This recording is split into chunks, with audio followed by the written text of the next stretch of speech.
وہ اس کی طرف دھیان دیے بغیر میری گاڑی کے پاس آ کر کھڑکی میں جھک گئی اور اپنی گول گول آنکھیں نچاتے ہوئے بولی، کی گل ہے باؤ؟ میں تیری مالکن سے ملنے آیا ہوں لاہور سے، اس کو بتا دے جا کر، بس اتنی سی بات ہے۔ پر مالکن تو کسی سے بھی نہیں ملتی، تو بیکار اتنی دور تک آیا۔ پھر ایک لمحے چپ ہو کر وہ کچھ سوچنے کے بعد بولی، کی نام ہے تیرا باؤ؟ زیلانی۔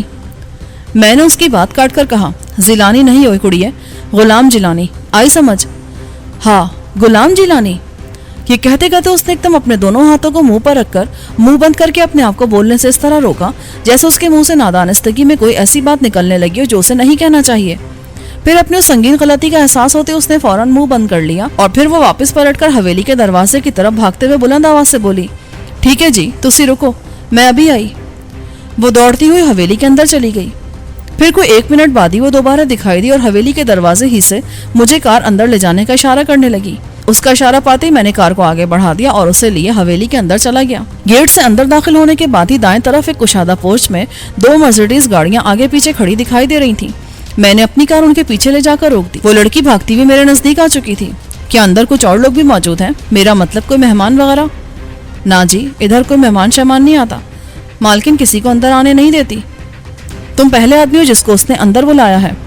اچھا، تو کیا تیری مالکن بالکل گوشہ نشین ہو کر رہ گئی ہے، کسی کو حویلی میں آنے تک کی اجازت نہیں دیتی؟ پتہ نہیں جی، تھوڑی زبان ساڑی سمجھ وچ نہیں آندی ہے، جو کچھ پوچھنا ہے مالکن نال پوچھ لینا۔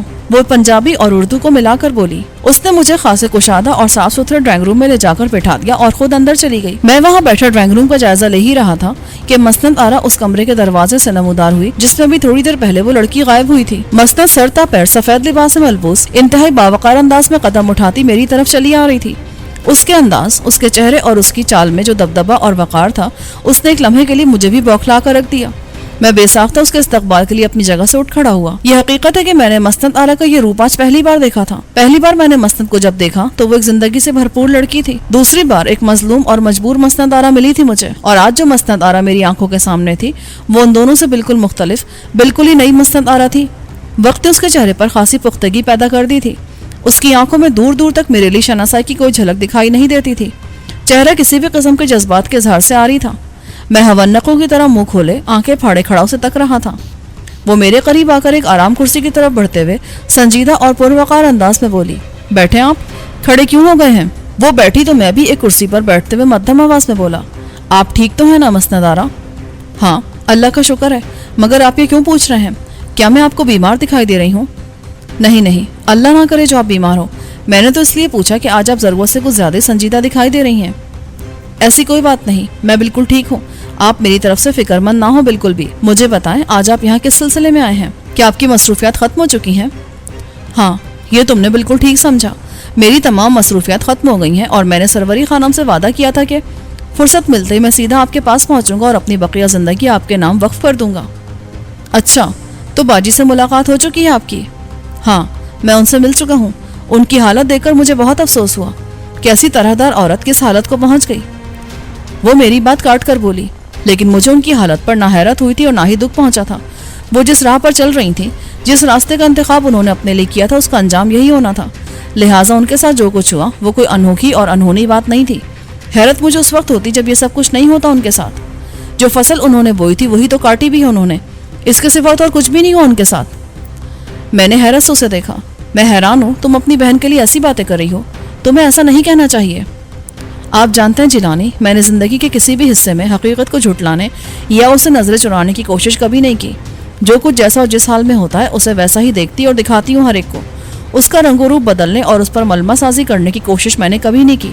باجی اور ان کے شوہر نامدار نے جو کچھ میرے ساتھ کیا ہے، آپ اس سے بے خبر تو نہیں ہیں۔ دولت اور جائیداد کی ان کے پاس کیا کمی تھی کہ انہوں نے میری اس جاگیر کو حاصل کرنے کے لیے میرے والد کو راستے سے ہٹایا، پھر مجھے مختلف طریقوں سے زندہ درگور کر دیا۔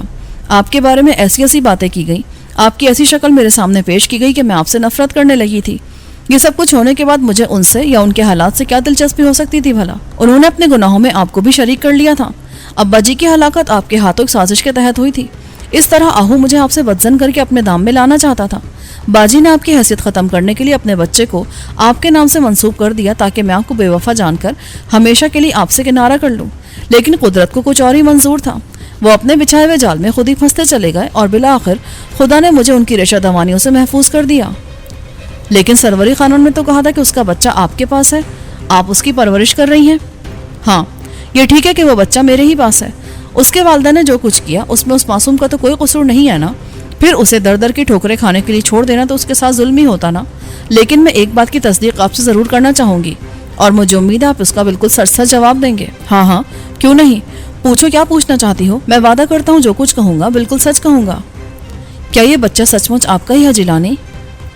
میں چند لمحے اس کو تکتا رہا اور یہ سوچتا رہا کہ میرے جواب کا کیا رد عمل ہوگا اس پر، لیکن اس کی شکل اور انداز سے کچھ بھی نہیں سمجھا جا سکتا تھا۔ بالآخر میں نے کہہ دیا، میں کچھ کہہ نہیں سکتا مسند آرا، ایک بار غصے اور انتقامی کیفیت کے ہاتھوں اندھا ہو کر مجھ سے کچھ زیادتی ضرور ہوئی تھی اس کے ساتھ، لیکن میں نہیں سمجھتا کہ اس دیوانگی کی یہ سزا دی ہوگی مجھے اس رب کریم نے۔ اچھا، اس نے میری بات سن کر ایک ٹھنڈی سانس لے کے گردن جھکا لی اور چند لمحے سوچتے رہنے کے بعد بولی، خیر چھوڑیں اس قصے کو، جو کچھ بھی ہو، بچہ آپ کا ہو یا آہو کا، قصوروار وہ تو نہیں ہے، لہٰذا ان کی سزا اس کو نہیں ملنا چاہیے۔ اب آپ مجھے بتائیں آپ کیا چاہتے ہیں، کیا فیصلہ کر کے آئے ہیں آپ یہاں؟ مسند آرا، میں آج بھی تمہیں اسی طرح اسی قدر چاہتا ہوں، میرے دل میں تمہارا مقام اب بھی وہی ہے جو پہلی ملاقات کے وقت تھا، لہٰذا آج میں تم سے اپنا کیا ہوا وعدہ پورا کرنے کی غرض سے آیا ہوں۔ اب میرے سامنے کوئی رکاوٹ، کوئی دشواری نہیں ہے۔ میری وہ بہن آسیہ جس کی خاطر، جس کی خوشیوں کو تاراج ہونے سے بچانے کے لیے میں جہنم میں کود پڑا تھا، وہ اب اس دنیا میں نہیں رہی ہے۔ دھمن اور عالیہ جنہوں نے میرے سینے میں نفرت اور انتقام کا بیج بویا تھا، وہ بھی اپنے انجام کو پہنچ چکے ہیں، لہٰذا میں چاہتا ہوں کہ اپنی بقیہ زندگی تمہارے نام کر دوں، لیکن اس میں تمہاری رضامندی بھی ضروری ہے۔ وہ ایک بار پھر گردن جھکا کر بیٹھ گئی۔ 1-1.5 منٹ تک ہمارے درمیان مکمل خاموشی رہی، پھر وہ بولی، دیکھیے جیلانی، چاہتی تو میں بھی یہی ہوں، اور محض اپنی اسی خواہش کی تکمیل کے لیے میں نے اب تک کسی اور کو اپنی زندگی میں شامل کرنے کے بارے میں سوچا تک نہیں۔ میرے دل و دماغ میں آپ کے سوا کوئی نہیں ہے۔ میں آپ کی ہمراہی میں ایک مکمل اور آزاد زندگی گزارنا چاہتی ہوں، ہر خوف اور ہر طرح کے خطرے سے آزاد زندگی۔ میں خود بھی یہی چاہتا تھا مسند آرا، اور اسی لیے اس سے پہلے میں نے تمہارے پاس آنے کی کوشش کبھی نہیں کی۔ اب جو میں تمہارے پاس آیا ہوں تو ان سارے خدشات اور خطرات کو ختم کر کے ہی آیا ہوں۔ اب میں تمہیں چھوڑ کر کہیں نہیں جاؤں گا۔ وہ اداس نظروں سے مجھے دیکھتے ہوئے بولی، آپ ایک بہت ہی اہم بات بھول رہے ہیں جیلانی، یا شاید جان بوجھ کر صرف نظر کر رہے ہیں اس سے۔ میری اطلاعات کے مطابق آپ ابھی تک تمام خطرات سے آزاد نہیں ہوئے ہیں، آپ خود مختار نہیں ہیں ابھی۔ میں نے چونک کر اسے دیکھا، کہ تم کیا کہہ رہی ہو؟ مجھے تو کوئی خطرہ نظر نہیں آتا اپنے آس پاس کہیں بھی۔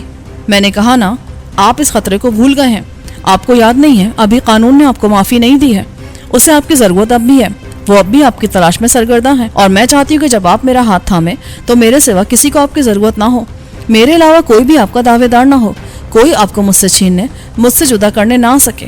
لہٰذا میرا پرخلوص مشورہ یہی ہے جیلانی کہ اب آپ اپنے آپ کو پولیس کے حوالے کر دیں، میں آپ کے لیے بہترین وکیل کا انتظام کروں گی۔ آپ کو آزاد کرانے کے لیے اگر مجھے اپنی جاگیر بھی بیچنا پڑی تو میں اس سے بھی دریغ نہیں کروں گی، لیکن جب تک قانون آپ کو معاف نہیں کر دیتا میں آپ کو اپنی زندگی میں داخل نہیں کر سکتی۔ میں تمام عمر آپ کے انتظار میں بے کیف زندگی گزارنے کو تیار ہوں، مگر چند روزہ رفاقت کے بعد دوبارہ جدائی کا تصور بھی کرنے کو تیار نہیں ہوں۔ آپ اس آخری مرحلے سے اور گزر جائیں، یہ آپ یقین کریں کہ زندگی کے جس حصے میں بھی آپ یہاں آئیں گے مجھے اسی طرح اپنا منتظر پائیں گے، یہ میرا وعدہ ہے، مسند آرا کا وعدہ۔ میں حیرانی سے اس کی شکل دیکھ رہا تھا، اس نے بڑی عجیب شرط رکھ دی تھی میرے سامنے، میں اپنے آپ کو پولیس کے حوالے کر دیتا تو کون جانتا تھا کہ وہ مجھے دوبارہ آسمان دیکھنے کی مہلت بھی دیتے یا نہیں۔ عدالت مجھے ایک بار سزائے موت سنا چکی تھی، لہٰذا میری گرفتاری کے بعد اب دوبارہ مجھے عدالت کے سامنے پیش کرنا ضروری نہیں تھا۔ یہ بھی تو ممکن تھا کہ مجھے پکڑنے والے سیدھا تختہ دار پر ہی لے جاتے مجھے۔ تمہیں حالات کی سنگینی کا اندازہ نہیں ہے مسند آرا، اگر میں نے تمہارے کہنے کے مطابق اپنے آپ کو قانون کے حوالے کر دیا تو یہ یقین کر لو دوبارہ تم مجھے نہیں دیکھ سکو گی، وہ لوگ مجھے پکڑتے ہی موت کی سزا پر عمل درآمد کر دیں گے۔ کوئی بات نہیں جیلانی، وہ جیسی چاہیں سزا دیں، آپ کو یہ چوہے بلی والا کھیل بہرحال ختم کر دینا چاہیے۔ قانون کے ہاتھ بہت دور تک پہنچ جاتے ہیں، آپ اس سے بچ نہیں سکتے، ایک نہ ایک دن تو اس کے ہاتھ آ ہی جائیں گے، سزا اس کے بعد بھی وہ آپ کو ضرور دے گا، پھر اس بے مقصد بھاگ دوڑ سے کیا فائدہ؟ جو کچھ لکھ دیا گیا ہے آپ کے لیے اور میرے لیے، اسے ہم دونوں میں سے کوئی بھی نہیں مٹا سکتا۔ آپ میری بات مانیں اور تقدیر پر چھوڑ دیں سب کچھ، کہ آخر کار ایک دن ہونا وہی ہے جو کہ لکھا جا چکا ہے۔ وہ جو کچھ کہہ رہی تھی ٹھیک ہی کہہ رہی تھی، تقدیر سے کوئی بھی نہیں لڑ سکتا۔ پولیس کو میری تلاش تھی، وہ جگہ جگہ میری گھات لگائے بیٹھی تھی، میرا انجام وہی ہونا تھا جو عدالت نے میرے نام کے آگے لکھ دیا تھا۔ پھر میں سب کچھ بھول کر کیوں چلا آیا تھا مسند آرا کے پاس؟ وہ مجھے سوچ میں ڈوبا دیکھ کر بولی، کیا بات ہے، کیا سوچ رہے ہیں آپ؟ اگر آپ کو میری بات اچھی نہیں لگی تو میں آپ کو مجبور نہیں کروں گی، آپ آزاد ہیں، اپنے بارے میں جو بہتر سمجھے فیصلہ کر لیں، بس اتنا خیال رکھنا کہ اگر مجھے حاصل کرنا چاہتے ہیں تو اس کے لیے اولین شرط یہی ہے۔ میں نے اسے دیکھتے ہوئے اداس مسکراہٹ کے ساتھ کہا, مجھے تمہاری شرط منظور ہے مسند. اب میں خود بھی بہت تھک گیا ہوں بھاگتے بھاگتے, اور اب میرا رہا بھی کون ہے اس دنیا میں جس کے لیے تگودو کروں گا میں. تم نے بالکل صحیح مشورہ دیا ہے. خدا کا شکر ہے کہ آپ کی سمجھ میں میری بات آ گئی. اب جائیں, جلدی سے جا کر خود کو پولیس کے حوالے کر دیں آپ. وہ تو میں کر ہی دوں گا, لیکن ایسا کرنے سے پہلے میں چاہتا ہوں کہ اپنی لاہور والی کوٹھی اور تمام روپیہ تمہارے نام منتقل کر دوں, تاکہ میرے بعد کوئی اور اس کا دعوے دار کھڑا نہ ہو جائے. لیکن میری بات مانے تو اپنا کل اثاثہ کسی یتیم خانے یا کسی فلاحی ادارے کے نام کر دیں, یہ زیادہ بہتر ہوگا. میرے پاس پہلے ہی کیا کمی ہے جو آپ مزید اضافہ کر دینا چاہتے ہیں اس میں؟ جو کچھ میرے پاس ہے اسی کو سنبھالنا مشکل ہو رہا ہے میرے لیے. مسند آرا, کیا بات ہے؟ میرا خیال ہے تم اب تک ناراض ہو مجھ سے, میری کسی بات سے اتفاق نہیں کر رہی ہو.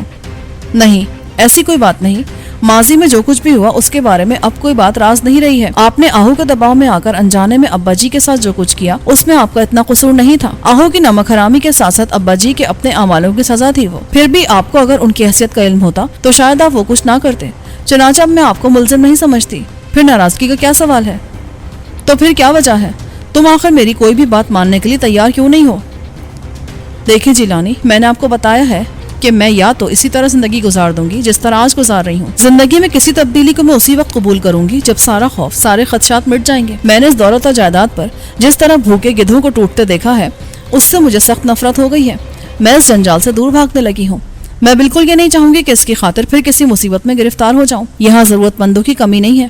آپ اپنی جمع پونجی اور کوٹھی کسی ضرورت مند کو دے کر اس کی دعائیں حاصل کرنے کی کوشش کریں, شاید وہ ہمارے کام آ جائیں. ہماری زندگی میں بس انہی کی تو کمی ہے نا. کسی کی دل سے نکلی ہوئی دعاؤں کی ہی ضرورت ہے ہمیں جیلانی. آپ دل چھوٹا مت کریں. میں نے اٹھتے ہوئے کہا, ٹھیک ہے پھر اب میں چلتا ہوں. واپس جا کر کچھ کام نمٹانا ہے مجھے. اس کے بعد تم اخبارات میں یہ خبر بھی پڑھ لو گی کہ مشہور اشتہاری مجرم غلام جیلانی گرفتار کر لیا گیا ہے. اب اتنی بھی کیا جلدی ہے؟ آج رات یہاں رک کر آرام کریں, صبح چلے جائیں. اتنے لمبے سفر سے آئے ہیں, آرام کی ضرورت ہوگی آپ کو. نہیں مسند, میں چاہتا ہوں اب جو بھی ہونا جلد از جلد ہو جائے. دیر کی صورت میں ممکن ہے میرا ارادہ بدل جائے, دل میں بے ایمانی آ جائے اور میں پھر کسی اور طرف نکل جاؤں, کیونکہ شیطان کسی کو راہ راست اختیار کرنے نہیں دیتا آسانی سے. اگر ایسا ہے تو پھر ٹھیک ہے, میں آپ سے رکنے کے لیے اصرار نہیں کروں گی. جائیں, میری دعائیں آپ کے ساتھ ہیں. کسی بھی مشکل گھڑی میں آپ جب بھی میری ضرورت محسوس کریں بے جھجک بلا لیں مجھے. میں سر کے بل آؤں گی آپ کے پاس. میں اکبر کوٹ سے واپس آ گیا. وہاں جا کر مایوسی اور بددلی کے سوا کچھ ہاتھ نہیں آیا تھا میرے. میرا خیال تھا کہ مسند آرا نے نہایت ہی خوبصورتی کے ساتھ مجھے ٹال دیا تھا. وہ جانتی تھی اور اسے یقین تھا کہ جو شرط اس نے رکھی تھی اسے پورا کرنے کے بعد میں کبھی بھی دوبارہ اس کے پاس نہیں پہنچ سکوں گا. مسند آرا کو میں کوئی الزام اس لیے نہیں دے سکتا تھا کہ اس کے ساتھ محبت کے زبانی دعووں کے سوا میں نے کیا ہی کیا تھا. اس کے دکھ درد میں کتنا حصہ بٹایا تھا میں نے, اور نادانستگی میں جو کچھ کر چکا تھا میں اس کے ساتھ, اس کے بعد تو مجھے اس کے سامنے جانا بھی نہیں چاہیے تھا. اور شاید سروری خانم اگر مجبور نہ کرتی تو میں کبھی ادھر کا رخ بھی نہ کرتا. آخر میں نے کون سی بھلائی کی تھی اس کے ساتھ جو امیدیں اور ارمان لے کر اس کے در پر جا پہنچا تھا. بہت ہی شرافت کا ثبوت دیا تھا اس نے کہ مجھے عزت سے بٹھا کر میری بات سن لی تھی. اسے تو چاہیے تھا حویلی کے اندر پاؤں نہ رکھنے دیتی اور باہر سے ہی کھڑے کھڑے رخصت کر دیتی مجھے. مجھے اس سے کوئی شکایت نہیں تھی. میری ساری جدوجہد تمام کی تمام تگودو آسیہ کے لیے تھی. اسی سے ابتدا کی تھی میں نے اور اسی پر آ کر انتہا ہو گئی تھی. وہ آسیہ ہی تھی جس کی خاطر میں نے ایک سیدھی اور سچی راہ چھوڑ کر اس راہ پرخار میں قدم دھر دیا تھا. وہ آسیہ اب کہاں تھی؟ وہ اپنے بچے کو سینے سے لگا کر پیار کرنے کی حسرت دل میں لیے کوچ کر گئی تھی اس دنیا سے. ایک ہرس کے بندے کے چند بول میرے سارے خاندان کو کھا گئے تھے. اور میرا خاندان کوئی پہلا خاندان تو نہیں تھا جو ان تما کے بندوں کی بنائی ہوئی ایک رسم پر قربان ہو گیا تھا. ایسے پتہ نہیں کتنے خاندانوں کو مٹی میں ملا دیا ہوگا اس رسم نے. ہمارے حصے کی پرسکون گھڑیاں تو اسی دن تمام ہو گئی تھیں جس روز ہمارا اپنا خون بے وفائی پر آمادہ ہو گیا تھا ہم سے. جس روز ہمارے تایا نے سارے رشتے ناطے توڑ کر ہرس و تما کی اینک اپنی آنکھوں پر چڑھا لی تھی. جب خون ہی پانی ہو جائے, اس میں شناخت کی بو نہ رہے تو پھر باقی کیا رہ جاتا ہے. انہوں نے آسیہ کو سہاگ کا جوڑا پہنانے کی بہت بھاری قیمت طلب کر لی تھی اور میں نے وہ قیمت دینے کے لیے اپنی سیدھی سادی زندگی کو ایک المناک داستان بنا دیا تھا. اس داستان کے سارے ہی کردار ایک ایک کر کے رخصت ہوتے چلے گئے تھے. آسیہ اپنی ناکام حسرتوں پر ماتم کرنا دنیا سے اٹھ گئی. میرا وہ یار وفادار آبی جو میرے حصے کے دکھ بٹاتا تھا اور قدم قدم پر مجھے جینے کا حوصلہ دیتا تھا اور جس نے دنیا کو جانساری کا صحیح مفہوم سمجھایا تھا اور دوستی, محبت اور خلوص کے معنی سمجھائے تھے, قیامت تک کے لیے مجھ سے بچھڑ گیا تھا. فیروز, شرافت علی, گلزمان اور انور کمال جیسے انسان دوست, وطن دوست, مجاہد, وطن کی سلامتی اور قوم کی آزادی پر قربان ہو چکے تھے. اب میرے پاس اپنی سیاہ بختیوں کے سوا کچھ بھی نہیں رہ گیا تھا. اب نہ میرا کوئی گھر بار تھا, نہ کنبہ, نہ رشتہ دار. میرا کوئی مستقبل نہیں تھا. ایسے میں کسی اور کے مستقبل کی کیا ضمانت دے سکتا تھا؟ میرے لیے اس دنیا میں کیا کشش رہ گئی تھی؟ بس حادثات و سانحات کے عطا کردہ کچھ تجربات تھے. کتنے تلخ تجربات حاصل ہوئے تھے مجھے یہاں، کتنی بار مرا تھا میں، اور کتنی بار زندگی میں نے موت کے منہ میں ہاتھ ڈال کر چھینی تھی، اس کا کوئی حساب نہیں تھا۔ قانون تو بہت پہلے سے ہی مجھ سے زندہ رہنے کا حق چھین چکا تھا، اور اسے میری تلاش تھی تختہ دار پر لٹکانے کے لیے۔ میں قانون سے بچنے کے لیے اس سے بھاگتا پھر رہا تھا، اپنی جان بچاتا پھر رہا تھا، اور اب مجھ میں مزید ہمت نہیں رہی تھی بھاگنے کی۔ میں تھک کر چور ہو چکا تھا۔ کتنا طویل عرصہ ہو گیا تھا مجھے قانون کے ساتھ آنکھ مچولی کا یہ کھیل کھیلتے ہوئے۔ میرے پاؤں شل ہو چکے تھے اور قدم بری طرح لڑکھڑانے لگے تھے۔ اس سے پہلے کہ میں تھک کر گر جاتا اور فرصت کے سارے لمحے ختم ہو جاتے، میں باقی رہ جانے والا کام بھی نمٹا لینا چاہتا تھا۔ چنانچہ میں نے اپنا سب کچھ فردوسی بیگم کو سونپ دینے کا فیصلہ کر لیا۔ اس خلوص و وفا کی بندی نے جس محبت اور بلوسی کے ساتھ ہماری خدمت کی تھی، اس کا کچھ نہ کچھ صلہ تو ملنا چاہیے تھا اسے، حالانکہ اس نے اپنی آنکھوں میں بڑے سپنے سجا رکھے تھے۔ مجھے اپنے تصور میں اپنے ساتھ پتہ نہیں کس کے زاویے سے بٹھا کر دیکھا کرتی تھی وہ۔ اس کی آنکھیں اپنے چھوٹے سے فلیٹ کے دروازے پر لگی رہتی ہوں گی، اور اس کے کان اس دروازے کے باہر ابھرنے والی ہر آہٹ پر لگے رہتے ہوں گے، یہ جانتے ہوئے بھی کہ فرشتہ اجل ہر دم میرے ساتھ لگا رہتا ہے۔ میری جھولی میں انگاروں کے سوا کچھ نہیں ہے اس کے لیے، میری میت میں وہ سکون و عافیت کا ایک لمحہ بھی نہیں گزار سکتی۔ میں نے ایک وکیل کی خدمات حاصل کر کے مختلف بینکوں میں ہاشم خان اور سردار کریم نواز کے نام سے جمع شدہ تقریباً 1.5 کروڑ روپیہ اور گلبرگ کی کوٹھی فردوسی بیگم کے نام منتقل کر کے اس کے سارے کاغذات کراچی میں فردوسی کو بھیج دیے۔ ماں جی کے بارے میں اس کو تاکید کر دی کہ وہ کوشش کر کے ان کی سکونت کا انتظام سعودی عرب میں ہی کروا دے، اور اگر ایسا نہ ہو سکے تو انہیں کراچی میں اپنے پاس ہی رکھ لے۔ میں نے اسے ٹیلی فون پر اس لیے بات نہیں کی کہ اب مجھ میں اس سے براہ راست گفتگو کا حوصلہ نہیں تھا، اس کے سوالوں کو سننے اور ان کے جواب دینے کی طاقت نہیں تھی۔ اس کام سے فارغ ہونے کے بعد میں نے کبری سے کہا، یار کبری، ذرا تھانے کو فون کر کے ڈیوٹی پر موجود ایس ایچ او یا اے ایس آئی کو میرے بارے میں اطلاع دے دے کہ میں یہاں موجود ہوں، بلکہ یوں کر کے کسی بہت بڑے افسر کو فون کر دے تاکہ میری گرفتاری پر جو 50,000 روپے کا انعام رکھا گیا ہے وہ تجھے مل جائے، تاکہ تو اپنے بقیہ زندگی سکون کے ساتھ گزار سکے۔ جلدی کر، ایسا نہ ہو کہ میں اپنا ارادہ تبدیل کر دوں تو تجھے 50,000 کا نقصان ہو جائے گا۔ کبری حیرت سے منہ پھاڑ کر مجھے تکتا رہا، پھر بولا، سردار صاحب کیوں مخول کر رہے ہیں آپ؟ میں تو ایسی نمک حرامی کے بارے میں سوچ بھی نہیں سکتا کبھی۔ کسی نے آپ کو میرے بارے میں بھڑکانے کی کوشش کی ہے شاید۔ اوئے کیا بکتا ہے، مجھے بھڑکانے کی کوشش کوئی کیوں کرے گا؟ میں جو کہہ رہا ہوں ویسا ہی کر، چل اٹھ جا جلدی سے۔ مگر سردار صاحب ایسا کیوں کروں گا جی، میں کیا ضرورت ہے؟ میں نے اس کی بات کاٹ کر اسے ڈانٹتے ہوئے کہا، اوئے کبری کے بچے، بکواس نہ کر، جو کہہ رہا ہوں ویسا ہی کر بس۔ وہ عجیب ششوپنج میں مبتلا تھا، حیرت اور خوف کے ملے جلے انداز سے مجھے دیکھتے ہوئے کبھی ٹیلی فون کی طرف ہاتھ بڑھاتا اور کبھی واپس کھینچ لیتا۔ بالآخر میرے ڈرانے دھمکانے سے مجبور ہو کر اس نے ایک اعلیٰ افسر کو فون کر ہی دیا۔ اس کے ٹیلی فون کرنے کے 15 منٹ کے اندر اندر ہی پولیس کے مسلح دستوں نے آہو کی حویلی کو گھیرے میں لے کر مجھے یوں گرفتار کر لیا جیسے یہ کوئی بہت ہی بڑا کارنامہ سر انجام دیا ہو انہوں نے۔ دوسرے روز صبح کے اخبارات پولیس کے اس عظیم و شان کارنامے سے بھرے پڑے تھے، مگر حیرت کی بات یہ تھی کہ اس میں کہیں بھی کبری کا نام تک نہ تھا، سارا کریڈٹ پولیس نے اپنے کھاتے میں ڈال لیا تھا۔ میری داستان کا یہ المناک باب ختم ہوا۔ قانون مجھے جو چاہے سزا دے، مجھے اب اس کی بالکل بھی کوئی پرواہ نہیں ہے۔ میں کون ہوں، کیا ہوں اور کن حالات میں کیا کچھ کرتا رہا ہوں، اپنی زندگی کے سیاہ دور کا ایک ایک لمحہ، ایک ایک پل میں نے آپ کے سامنے رکھ دیا ہے۔ عدالت کے فیصلے سے قطع نظر آپ کا فیصلہ کیا ہے، مجھے اس سے بھی کوئی دلچسپی نہیں ہے۔ میرا مقصد تو آپ کو صرف یہ بتانا تھا کہ ہمارے ہاں لڑکیوں کے رشتے طے کرنے کے لیے جہیز اور نقد رقم کی صورت میں لڑکوں کی قیمت طلب کرنے کا جو رجحان روز بروز بڑھتا اور پھیلتا جا رہا ہے، اس کے نتائج سے اپنے ہم وطنوں کو آگاہ کر کے یہ سمجھاؤں کہ اس سنگدلانہ رسم کی وجہ سے خاندانوں پر کیسی کیسی افطار ٹوٹ رہی ہیں، بھرے پورے گھر کس طرح برباد ہو رہے ہیں۔ کبھی اس بارے میں بھی سوچنے کی زحمت کر لیا کریں۔